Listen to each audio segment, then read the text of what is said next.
बिस्मिल्लाहिर्रहमानिर्रहीम। अस्सलाम वालेकुम। काश कभी गंदम की फसल के अंदर सल्फर खाद का इस्तेमाल करके आप अपनी पैदावार को बढ़ा सकते हैं, क्योंकि हमारे मुल्क की बहुत सी जमीनों के अंदर सल्फर की कमी पाई जाती है। सल्फर का इस्तेमाल करना बहुत जरूरी है। गंदम की फसल के अंदर किस वक्त इस्तेमाल करना चाहिए, कितनी मिकदार के अंदर इस्तेमाल करना चाहिए, कौन सा सल्फर इस्तेमाल करना चाहिए, सस्ता सल्फर कौन सा होता है, इसके बारे में आज हम बात कर रहे होंगे। अगर आपने हमारे चैनल सब्सक्राइब नहीं किया, चैनल को फौरन सब्सक्राइब कर दें, साथ में बेल के बटन को दबा दें ताकि फसलों के मुतालिक हम जितनी वीडियो बना रहे होते हैं वो आपको बर वक्त मिल सकें।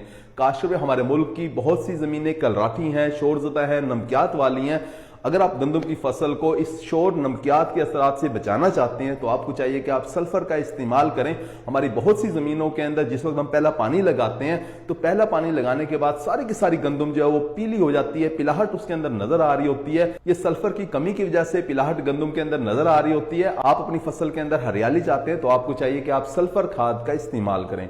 इसी तरह से जो पक्के वट की चिकनी जमीनें होती हैं वहां भी आपको फसलें पीली होती हुई नजर आ रही होती है, कमजोरी के अंदर नजर आ रही होती है। होता क्या है कि जमीन बहुत सख्त होती है, जड़ें ज्यादा गहराई तक जाती नहीं है। जमीन को भुरभुरा करने के लिए, जमीन को नरम करने के लिए आपको चाहिए कि आप सल्फर खाद का इस्तेमाल करें। काशो इसी तरह से हमारी बहुत सी जमीनें काले कलर वाली हैं, यानी कि सोडियम की मिकदार ज्यादा है ऐसी जमीनों के अंदर। और ऐसी जमीनों के अंदर अगर आप गंदम की फसल काश्त कर लेते हैं तो आपकी फसल बहुत ही कमजोर दिखाई देती है और वो शगुफे भी बहुत कम निकालती है। आपको चाहिए कि आप ऐसी जमीनों के अंदर भी सल्फर खाद का इस्तेमाल करें। जमीन भुरभुरी होगी, शगुफे ज्यादा निकलेंगे और नशोनुमा पौधों की बहुत अच्छे तरीके से होगी। ना सिर्फ पौधों की नशोनुमा अच्छी होगी बल्कि आपकी जमीन भी ठीक हो जाएगी, जमीन की सेहत भी अच्छी होना शुरू हो जाएगी। काश आमतौर पर मार्केट के अंदर दो तरह के सल्फर आपको मिल रहे होते हैं। एक 90% वाला सल्फर होता है जिस सल्फर बेंटोनाइट भी कहते हैं। ये जमीन में डालने वाला सल्फर होता है। ये इस वक्त आप डाल सकते हैं, यानी बिजाई के वक्त जब आप डीएपी पोटाश वाली खादें डाल रहे हैं, जब आप बीज का छट्टा कर रहे हैं,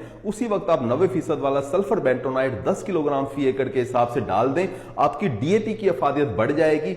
डीएपी हमारी जमीनों के अंदर फिक्स हो जाती है। 80% तक हमारी जमीनों के अंदर मट्टी के साथ ये फिक्स हो जाती है, पौधे को मिलती ही नहीं है। इस महंगी डीएपी की अफादियत को बढ़ाने के लिए, ताकत को डबल करने के लिए अगर आप सल्फर इस्तेमाल करते हैं तो डीएपी पौधे को ज्यादा मिलना शुरू हो जाती है। आप एक बोरी डीएपी खाद की डालेंगे, सल्फर का इस्तेमाल करने से आपको ऐसा लगेगा जैसे आपने 2 बोरी डीएपी खाद की डाली है। इसी तरह से बहुत से खुराक के अज्जा जो कि पौधे को चाहिए होते हैं, बोरान, जिंक वगैरह, जो जमीन की पीएच ज्यादा होने की वजह से पौधे को दस्तयाबी उनकी होती नहीं है, यानी पौधे की जड़ों का मुंह बंद होता है। वो जड़ों के साथ भी पड़े होते हैं ये खुराकी अज्जा, लेकिन पौधे को मिलते नहीं है क्योंकि जड़ों का मुंह बंद है। इस मुंह को खोलने के लिए, इस पीएच को थोड़ा कम करने के लिए, तेजाबी माहौल बनाने के लिए आपको चाहिए कि आप सल्फर खाद का इस्तेमाल करें। सल्फर खाद या तो बेंटोनाइट 90% वाला आप इस्तेमाल कर रहे हैं, जमीन की तैयारी के अंदर आप इस्तेमाल कर रहे हैं। 80% वाला सल्फर जो आपको मिल रहा होता है वो 2 किलोग्राम फी एकड़ के हिसाब से फ्लड किया जाता है, पहले पानी पे या दूसरे पानी के ऊपर। गंदम की फसल के अंदर तीसरे पानी के ऊपर सल्फर इस्तेमाल नहीं किया जाता। इसी तरह से चौथे पानी के ऊपर भी सल्फर इस्तेमाल नहीं किया जाता। पहले 2 पानी के ऊपर यूरिया खाद के साथ सल्फर इस्तेमाल किया जाता है।